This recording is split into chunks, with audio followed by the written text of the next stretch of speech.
Alhamdulillahi Rabbil Alamin, wassalatu wassalamu ala rasulihil amin, nabiyyina Muhammad wa ala alihi wa sahbihi ajma'in, amma ba'd.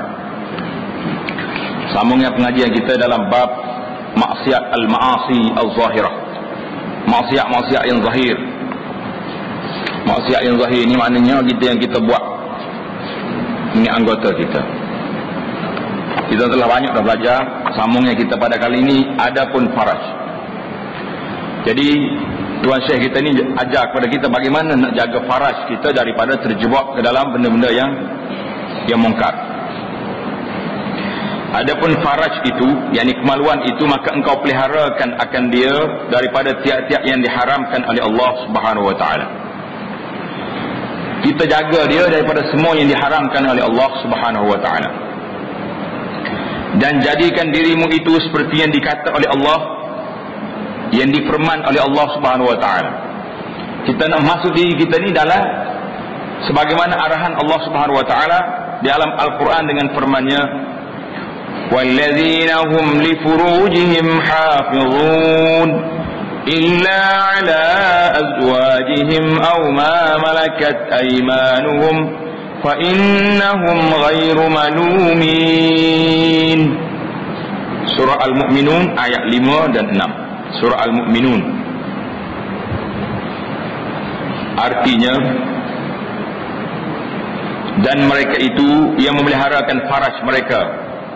Mana sifat orang yang beriman? Sifat orang yang beriman iaitu orang yang memelihara faraj dia. Dia tak letak asir, tak letak di tempat yang tidak diizinkan, melainkan atas isteri mereka. Isteri dia tak apa, tempat dia tu. Atau gundik-gundik mereka itu, yakni hamba mereka. Gundik itu mana hamba. Maka bahawasanya mereka itu tiada dicela oleh syarak. Mana orang yang guna tempat yang asli dia ni, yang dihalalkan, tak ada dicela. Kalau dicela, kenapa nak dicela pula? Bahkan disuruh pula berkahwin. Surah Al-Mu'minun ayat 5-6. Syahdan, bermula tiada kuasa memeliharakan faraj itu melainkan dengan memeliharakan 4 perkara. Kita nak jaga faraj kita daripada terjebak ke lembah maksiat, tak boleh kita jaga kecuali dengan kita mesti jaga 4 perkara. Yang pertama, memeliharakan mata daripada melihat akan perempuan yang halal. Yang halal ni perempuan yang halal nikah. Jaga, yang pertama sekali jaga mata. Ini kelebihan, keindahan syariat Islam. Islam ni kalau dia nak sekat benda, dia tak sekat situ, dia sekat punca lagi. Sekat di punca. Di mana punca nak mari, nak pergi kepada zina, puncanya tengok. Bila tengok, seorang ahli penyair kata, nazratun fabtisamatun fasalamun fakalamun faliqa'un fawaqa. Nazratun, mula-mula start tengok. Fabtisamatun, senyum. Orang kita ni tak boleh. Dia suruh senyum sama orang. Tak kira siapa-siapa apa, dia senyum macam. Ni jadi kerja. Fakalam, fasalam. Patut Assalamualaikum, tegur dulu. Fakalam. Bila dia boleh salam, kecek pula. Dia boleh cakap, janji pula nak jumpa mana-mana. Lepas tu jadilah benda-benda yang tidak baik. Start dimula di mata, nazrat. Nak jaga faraj, kamu tidak mampu jaga faraj, melainkan memeliharakan mata daripada melihat akan perempuan yang halal, mana perempuan yang bukan mahram, yang halal nikah dengan dia. Memanglah kalau kita tengok dalam kajian-kajian yang dibuat oleh pembuat kuasa, apabila ada orang yang ditangkap berkhulwat dan sebagainya, budak-budak, orang tua tu cerita lain. Budak-budak, orang muda-muda, budak sekolah ke budak apa, bila diteliti, diperiksa, kenapa mu jadi buat benda ni, hasil daripada dia tengok video, tengok TV, duduk ngorak video yang lebih yang dahsyat-dahsyat. Itulah kita kena hati-hati, kena berhati-hati. Pantau anak kita tengok gapo. Komputer ada, komputer ni macam parai duk tanya. Kita buat nebah boleh parai, buat sembelih boleh, Buat patut atas kepala orang boleh? Boleh juga. Maknanya parian duduk tangan kita. Komputer ni parian. Komputer ni maknanya alat di tangan kita. Kita bubuh dalam tu, apa benda dia akan jadi. Berbeza dengan TV, dengan astro, dengan apa ni. Ni tak tidak parian di tangan kita. Ni dia orang mari. Kita tunggu cokoh situ, dia mari sendiri. Kita nak ke tak nak ke, dia akan mari benda-benda yang tidak baik. Kecuali kita tutup, kita lain lah. Itu beza. Dalam Ihya Ulumuddin kata Imam Al-Ghazali rahimahullah, man lam yahfaz aynahu lam yahfaz dzakarahu wa man lam yaqdir ala ghaddi basarihi lam yaqdir ala hifzi dinihi wa zinal ainu min kabairis saghairi al-muaddi ila zinal farji. Tengok dengar baik-baik apa yang dikata oleh Imam Ghazali rahimahullah taala kepada kita ini. Artinya, barang siapa tiada memeliharakan akan matanya, orang tak jaga mata dia, apa jadi? Nascaya tiada dapat ia memeliharakan zakarnya. Tak jaga mata, dia tengok duduk ngita orang ni, dia tak boleh nak jaga faras zakar. Dia akan pergi benda-benda yang tidak baik. Dan barang siapa tiada kuasa atas memejamkan akan matanya, tak mampu kita nak pejam mata, nak tengok juga maksiat, nak tengok juga apa-apa gambar-gambar yang tidak baik, nascaya tiada kuasa ia atas memeliharakan agamanya. Ya Allah, berat kata berat. Orang yang tak mampu nak jaga mata dia, nak tengok benda muharram, benda yang haram, orang ni orang yang tidak mampu jaga agama. Orang tak boleh jaga matanya, orang tak boleh nak jaga agama. Siapa kata? Al-Ghazali kata rahimahullah. Bermula zina matanya itu, iaitu daripada sebesar-besar dan dosa kecil yang membawa kepada zina faraj. Zina mata ni sebesar-besar dosa kecil, pasal dia akan bawa pada hal lebih besar. Itu yang pertama. Yang kedua, ni cara yang kedua kita nak jaga, nak jaga faraj kita, memeliharakan akan hati daripada memikir akan perempuan yang halal. Kita tak pergi dah, tak tengok dah, tapi hati duk khayal pula dah. Lagu tu, lagu ni duk khayal. Ini pun akan buat pada benda yang tidak baik. Yang ketiga, memeliharakan akan perut daripada memakan yang syubhah. Nas'alullah as-salamah. Jaga perut daripada masuk benda-benda yang tidak pasti halal dia. Tak pasti halal. Mana benda syubhat, mana benda yang kita tidak pasti dia halal atau haram. Bila masuk benda syubhat dalam diri kita, hati kita akan jadi kotor. Bila akan jadi kotor, jauh kita daripada Allah Subhanahu Wa Taala. Ibarat kata, saya kata apa? Kita itu buah minyak kereta kita, tak tapis. Akan masuk debu-debu, akan masuk apa-apa, akhirnya kereta boleh jalan molek ke tak jalan molek? Tak boleh jalan molek, dia akan sedut. Letak kereta lah, apa dia benda-benda, dia menyebabkan dia akan sedut. Itu bandingnya kita. Bila kita masuk dalam diri kita ni, masuk benda-benda yang syubhat, yang tak pasti halal haram, akhirnya hati kita tidak lagi tidak jadi suci. Sebut nama Allah Subhanahu Wa Taala tak jadi apa. Sebut hadis Nabi tak ada apa. Royak nasihat, baca hadis, baca ayat Quran, supaya tak dengar kau satu. Kalau dengar dia ikut. Kita duduk dakwah kita sini berkali-kali, sama ada dalam kuliah, dalam khutbah kita, minta tolong supaya ayah, suami dan bapa ni suruh anak-anak tutup aurat. Dia bahasa itulah. Dengan rupai mari jemaah pula dengar pula ittaqullah. Dengar pula ittaqullah haqqa tuqatih wala tamutunna illa wa antum muslimun. Assalamualaikum, assalamualaikum balik supaya lembutnya tak dengar kau satu. Kalau dengar dia buat, dengar buat. Pasal apa tak dengar? Sebab sumbat habis. Sumbat, kalau istilah orang kampung dia panggil mati rasa. Kebas. Orang kebas ni rasa. Putih pun tak apa, katak pun tak apa, tak suruh dia kebas. Kebas dah hidup dia, tak ada apa. Itu nak cerita suasana manusia ni sudah jadi macam ni. Kerana apa? Sebabnya makan syubhah. Syubhah ni makan harta yang kesamaran. Kalau makan harta haram itu buat menang tu. Makan harta yang kita tidak pasti halal atau haram ini sudah dikira syubhah, yang boleh menggelapkan hati. Yang keempat, memeliharakan perut daripada sangat kenyang. Yang hidup kenyang kuat sangat. Kerana sekalian yang demikian itu menggerakkan akan syahwat. Bila kenyang, segar. Bila segar, mulalah dia nak cari sesuatu yang boleh menemahkan dia. Dalam masalah ini, masalah jaga faraj. Pasal itulah Al-Imam Al-Ghazali, bila kita tengok pandangan-pandangan dia cukup hebat. Allah Ta'ala bagi kepada dia satu pandangan, nasihat dia memang kuat. Contohnya, bila manusia ni berdepan dengan nafsu. Nafsu dia nak sesuatu. Selagi dia tak bagi, selagi itulah nafsunya akan memberontak, mencari benda.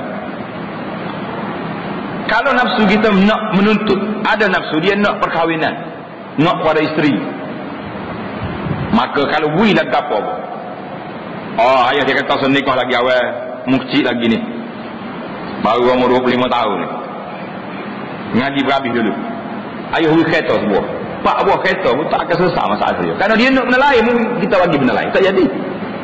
Imam Ghazali rahimahullah ta'ala kata, orang masalah al-gharizah, masalah keinginan seorang manusia itu tidak akan terlaksana kecuali setelah dia beri. Pasal itulah perkahwinan ini salah merupakan satu perkara yang menyelesaikan banyak masalah manusia.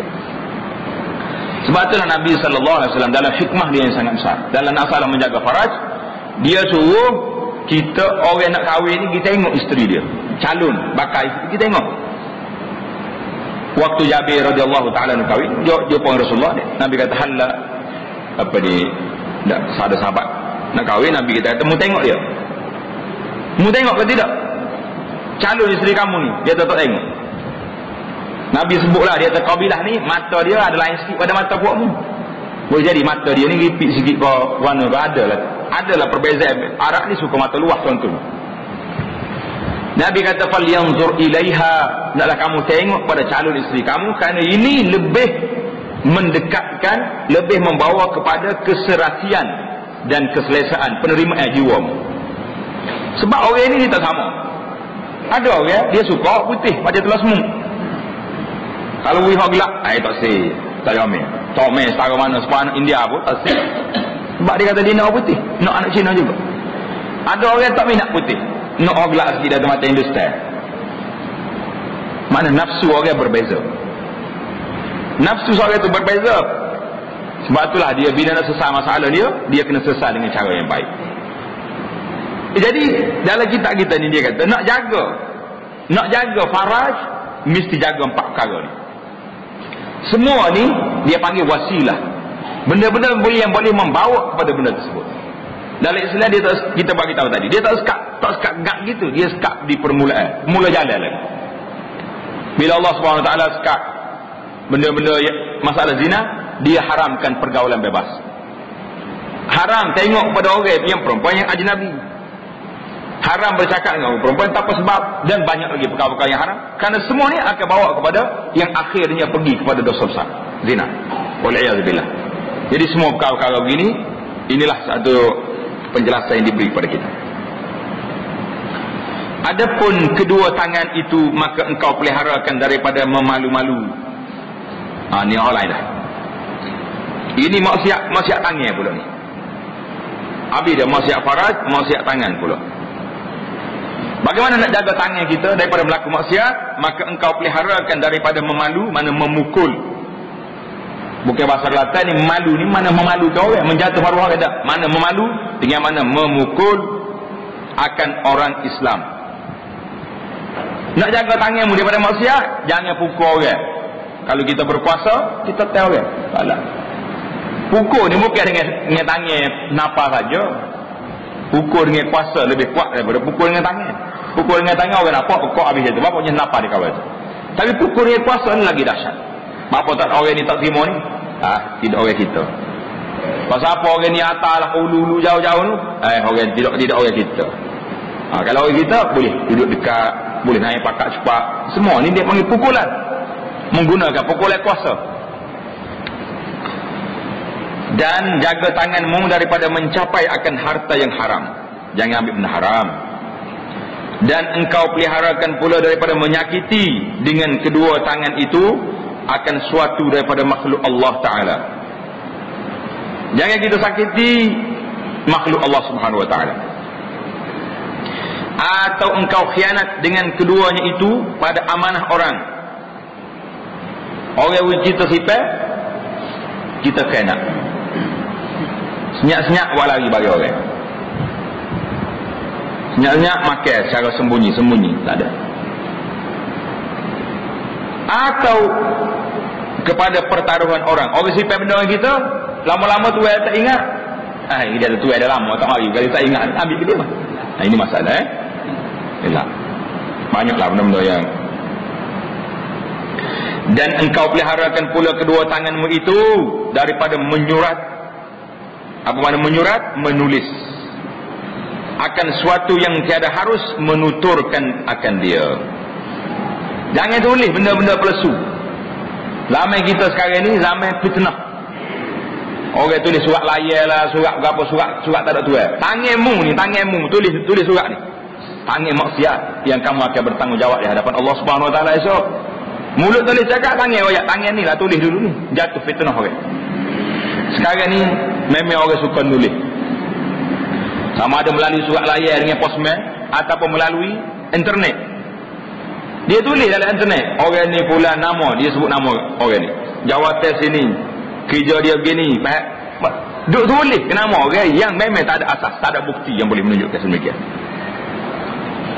Kerana wajib memeliharakan akan kalam itu. Apa makna kalam? Pen atau alat tulis itu suatu yang tiada harus menutur akan dia. Kita kena jaga kalam kita, yang tulis kasih tanggungjawab. Kerana wajib memeliharakan akan kalam itu daripada barang yang wajib memeliharakan akan lidah. Wajib kita jaga tulisan kita ni sebagaimana jaga lidah kita. Mana kalau kita tak boleh cakap dengan lidah benda palsu, dengan kalam kita tak boleh tulis benda palsu. Tak boleh tulis. Pasal itulah penulis sekarang ni macam-macam dia tulis. Saya difahamkan. Bila saya difahamkan, ikut kata apa? Saya difahamkan. Maklumat daripada sumber yang boleh dipercayai. Tak tahu lagi betul ke tidak, tulis dulu. Yang pentingnya laku bagi kita tulis. Orang tengok tajuk, oh menarik. Beli, timbul fitnah dalam masyarakat. Semua ni bertanggungjawab daripada Allah SWT. Kita nak nulis biar ada etika penulisan. Kita nak bercakap biar ada benda yang ada benda yang kita kena cakap, yang boleh kita cakap, yang benda benar. Hari ni apa sudah jadi dalam suasana kita hari ni? Kita sudah celaru. Berlaku tuduhan-tuduhan yang dahsyat dengan sumpah-sumpah yang sekali. Semua ini adalah celaru masyarakat, hasil daripada kita tidak berpegang pada ajaran Allah Subhanahu Wa Taala. Kerana kalam itu satu lidah daripada dua lidah. Jadi kalam ni seperti lidah kita.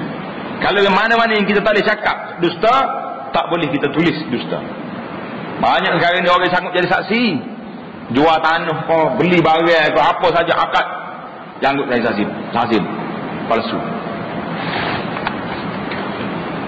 Itu saksi kalau orang kerja. Kalau orang belajar pula sanggup buat sijil-sijil palsu. Ini pun bahaya juga. Semua sekali ni jangan duk palsu lah. Selagi dia tu nipu, maka haram lah dia. Adapun kedua kaki, bagaimana nak jaga kaki kan? Kedua kaki itu maka peliharakan olehmu daripada berjalan kepada segala yang diharamkan oleh syarak. Nak jaga kaki pula, jangan duk jalan palsu. Benda yang Allah Ta'ala haram, jangan cari kerja. Nak pergi mana tu? Nak pergi tempat pesta. Heboh-heboh dia panggil ni. Heboh. Nak pergi mana tu? Nak pergi tengok orang judi. Dia kata mana ada orang judi? Tak ada. Bila kita buat pertandingan apa-apa, kain kau tak kain kau. Bila peserta tu kena bayar. Satu kain RM40, RM20. Ambil duit peserta tu, buat apa ni? Hadiah. Maka jadi judi. Ada unsur perjudian. Kita pergi tengok judi juga kita. Bila kita tegur, dia kata judi kau lagu tu. Tak tahu punya cerita. Jadi masyarakat kita celaru disebabkan dua sebab. Satu sebab dia tak tahu, kerana kejahilan dia. Biarlah tak boleh kata jahil pun, kerana tak tahu. Yang kedua, dikelirukan. Ada pula ustaz-ustaz tuan-tuan lebah hak silap faham lah kita kata. Kita tak usah kata dia ni maka hukum tak apa bahaya. Kita tuduh orang tak baik. Yang silap faham dalam masalah ni bila kita tegur, baca tukar dia. Tak boleh kau. Macam dia tu tidak mengaji, tak boleh kau. Ya Allah. Nasallallahu alaihi wasallam. Adapun dua kaki itu maka peliharakan olehmu daripada berjalan kepada segala yang diharamkan oleh Allah Subhanahu wa taala. Semua tempat yang diharamkan. Berjalan pergi maksiat, berjalan nak membantu kemungkaran, berjalan nak tolong orang zalim, semua sekali haram. Tapi sebaliknya kalau kita jalan nak pergi tolong orang susah, berjalan kerana nak pergi ibadat, dapat pahala pula. Jadi kita tukar formatnya. Jalan-jalan juga. Atau berjalan kepada orang yang zalim, di jalan nak pergi tolong orang zalim, nak pergi tolong orang zalim, kena. Atau kepada raja-raja yang zalim, nak pergi duduk bodek raja-raja yang zalim. Sekarang ni macam-macam cerita orang. Di masjid bukan nak belajar, nak pergi dengar orang kata gapo, ustaz tu ayat gapo, pasal nak tulis ni. Banyak tu banyak. Gabut kita dengan sahabat-sahabat kita bagi tahu, ya Allah, anak kena panggil, anak kena panggil. Okeynya, orang-orang hak mari dengar tu bukan nak mengaji. Mari nak cari ustaz ni ada kata gapo dia boleh tulis. Nak tulis.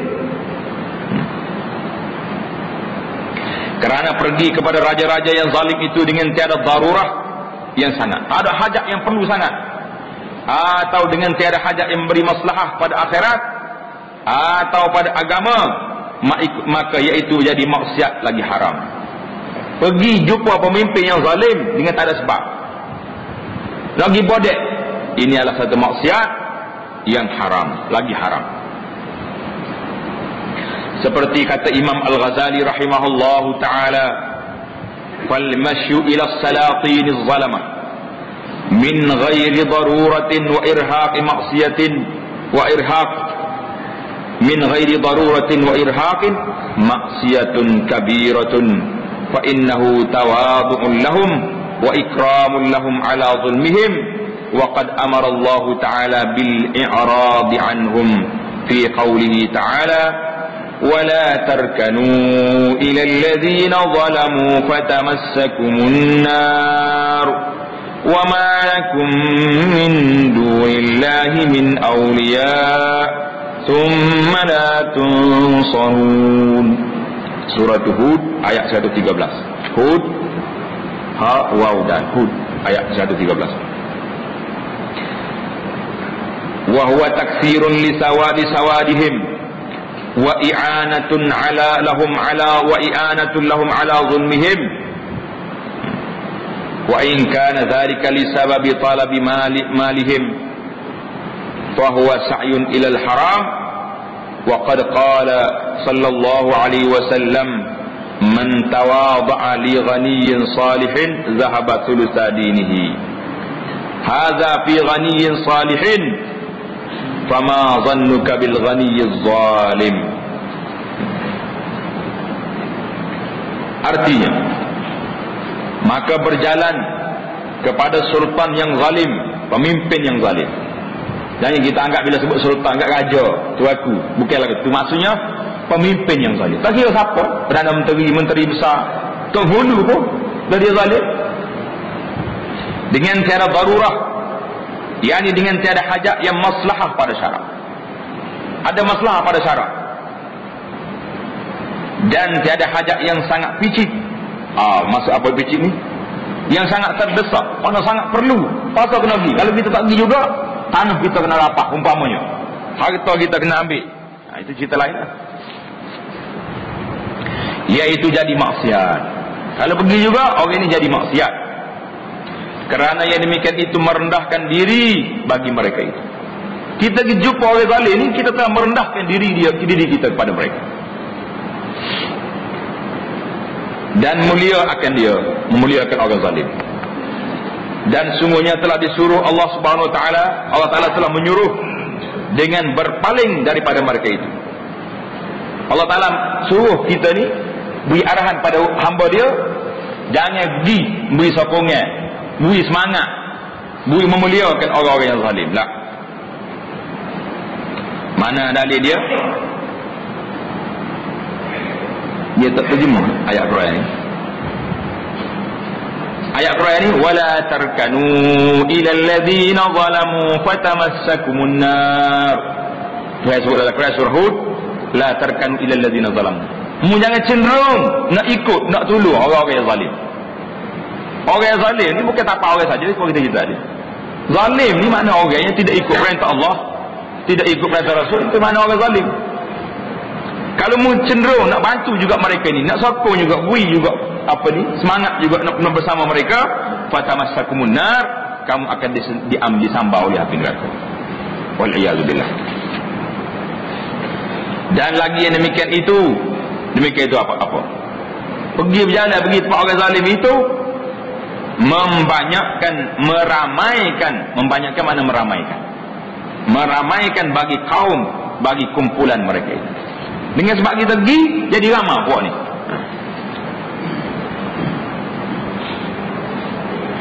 Dan menolong bagi mereka itu atas zalim mereka itu. Tolong buat zalim. Maknanya pasal tu Nabi kita sallallahu alaihi wasallam beritahu dalam hadis, Nabi kata unsur akhaka zaliman aw mazluman. Nabi kata bantulah saudara kamu yang zalim atau yang dizalimi. Bantulah guna. Kalau orang zalim, kita kena pergi sekat kezaliman dia. Nak sekat macam mana? Dia hebat. Sekarang ni sudah ada cara sekat. Ada tak ada cara? Ada. Dengan kita tidak beri sokongan kepada kita, menyebabkan dia tak boleh jadi pemimpin. Dia tak boleh jadi, bila tak boleh jadi pemimpin, dia tak boleh buat zalim pada orang. Maka itu maknanya kita telah membantu dia daripada terus melakukan kezaliman. Tapi kalau kita beri sokong dia, masuk dalam wala tarkanu ilal ladzina zalamu fatamassakumun nar. Bahaya ke tak bahaya? Bahaya, jangan nak main-main. Orang kita ni main cari makan. Apa cari makan? Manusia ni bukan lembu cari makan. Dia macam ikut jumpa pakai ragut lah. Lah, manusia ada prinsip, ada halal dan haram. Ada batas, ada hudud. Sempadan Allah Ta'ala telah laksanakan. Biar kita ni beza kita dengan makhluk lain. Kita ni manusia yang ada otak, Allah Ta'ala bagi suruh mikir. Di hadapan kita ada Quran, ada hadis Nabi sallallahu alaihi wasallam. Dan jika ada perjalanan yang demikian itu sebab menuntut akan harta mereka itu, kita pergi ni pasal apa? Pasal nak minta projeknya dia. Sudah hijab apa jadi? Menuntut akan harta mereka itu, maka iaitu berjalan kepada mengusahi yang haram. Dia nak minta barangnya dia, minta projeknya dia tu, sudah berjalan buat usaha haram. Tak kira lagi kita beri rasuah pula ke dia tu. Dan sungguhnya telah bersabda, telah diriwayatkan daripada Nabi sallallahu alaihi wasallam, barang siapa merendahkan dirinya bagi orang yang kaya yang saleh, nascaya hilang 2/3 imannya. Berat ke tak berat?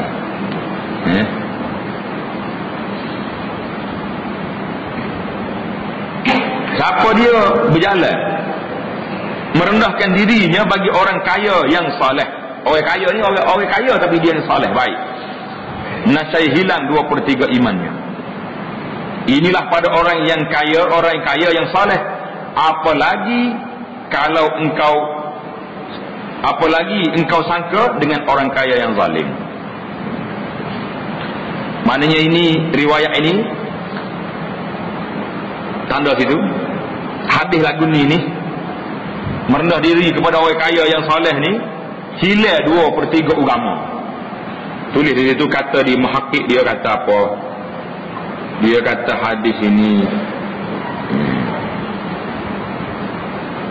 sumber asal hadis ini tidak ditemui. Tak tahu mari mana hadis ini. Tanda hadis ini tidak ditemui. Di mana ke sana dia mari. Pasal berat ni. Kalau kita tawaduk kepada orang kaya yang saleh hilang 2/3 agama, pas dengan gapo lagi kita. Jadi kenapa nak berat ke tak berat? Orang yang saleh, orang baik, walaupun dia kaya, kita kena hormat kerana kesalahan dia tu. Bagatul hadis ni tanda situ. Jangan buat ceramah hadis ni. Hadis ni tanda situ. Man tawadha li ghaniyin salihin zabatul sadi ni. Siapa dia tawaduk pada orang kaya yang saleh ni, hilang 2/3 agama. Kayak syarat hadis ni tidak dijumpai di mana tempat dia, sana dia tak tahu mana. Tanda situ. Lama kayak buat ceramah. Orang kita ni tak lagi juga berjumpa hadis pakai nak baca hadis juga, tapi bila sanad lagu ni tak boleh. Berat ke tak berat? Dari sudut pertimbangan kita berasa berat. Kenapa kita tak ditawaduk kepada orang yang kaya yang saleh? Lainlah kalau orang zalim, berbeza dengan orang zalim. Orang zalim cerita lain. Ini orang saleh, kaya, terus dia Allah Ta'ala bagi pada dia. Sahabat-sahabat semua kaya. Ingat dalam cerita perang Tabuk, bagaimana Sayyidina Osman radhiyallahu taala anhu derma berapa ratus ekor unta. Kaya ke sesok Sayyidina Osman? Kaya. Apakah kita tak boleh tawaduk kepada orang macam ni? Abdul Rahman bin Auf yang dikenali sebagai seorang hartawan dalam Islam. Apa tak boleh? Ramai lagi sahabat-sahabat, orang ulama-ulama besar yang kaya-kaya. Tidak jadi masalah. Nah, jadi pasal itulah dia kata hadis ini bermasalah pada sudut sabit tak sabit dia. Ada dalam riwayat lain ada. Riwayat ni ada sanad, iaitulah satu hadis yang diriwayatkan oleh Al-Baihaqi dalam Syu'ab Al-Iman, yang diriwayat daripada Ibnu Mas'ud dan Anas dengan lafaz man asbaha hazinan 'ala dunya asbaha sakhitan 'ala rabbih. Siapa dia berpagi-pagi duka cita di atas dunia, sedang pagi sedih apa? Saham jatuh. Sedih pasal apa? Minyak naik. Sedih pasal apa? Susahlah sikit, projek tak dapat ke. Duk sedih kan dunia. Sedangkan dia tak pernah sedih pada agama dia. Anak tak semayang, tak sedih. Isteri tak tutup aurat, tak lagi sedih. Anak apa ni? Keluarga-keluarga ikut perintah Allah, tak aja berair mata sekali habis. Tapi kalau atas dunia pagi-pagi hidup mikir duka cita. Sakhitan ala rabbih, orang ni benci kepada Tuhan dia. Apalah buat aku ni susah. Lah. Tapi kata-kata di Al-Sakhawi dalam Al-Maqasidul Hasanah, dia kata apa? Wa qala fi kullin minhuma isnaduhu sahih dhaif. Dua-dua sanad Ibnu Mas'ud dengan Anas ni dua-duanya lemah. Tapi dari segi makna mana siapa? Kerja dia sedih kalau dunia dia terlepas. Kalau dia sedih, engkar pula tak terima pula qada ketentuan Allah Subhanahu taala, orang ini bahaya. Bahaya. Jadi pasal itulah kalau kita sakit, kalau kita gapo, jangan mengeluh boleh. Nak bagi tahu kita sakit, tapi jangan sampai berengkak kita marah pula. Apa yang aku sakit, orang lain tak. Itu tak boleh. Karena kita sudah tidak menerima apa yang ditentu oleh Allah Subhanahu wa taala. Jadi habislah kita perbincangan tentang maksiat-maksiat yang zahir. Manakala kita rasa nak selamat dunia ni, nak selamat di akhirat, ulang kaji balik. Berapa perkara yang digariskan kepada kita supaya kita jaga maksiat, tak daripada lidah, mata, telinga, tangan, kaki, semuanya diberi arahan kepada kita. Kita akan masuk pula kepada bab yang seterusnya, al-babur rabi'u fi ijtinabil ma'asi al-batinah al-batinah. Bermula bab yang keempat pada menyatakan menjauhkan segala maksiat yang batin. Jadi cantiklah kita break di sini. Habis dah kita perbincangan kita yang zahir. InsyaAllah ta'ala jika dipanjangkan umur, kita akan masuk pula dalam perbincangan dalam bab maksiat-maksiat yang batin, untuk sama-sama kita bersihkan diri kita daripada segala perkara-perkara yang tidak baik, insyaAllah ta'ala. Jadi, qul qawli hadza wa astaghfirullah li wa lakum. Assalamualaikum warahmatullahi wabarakatuh.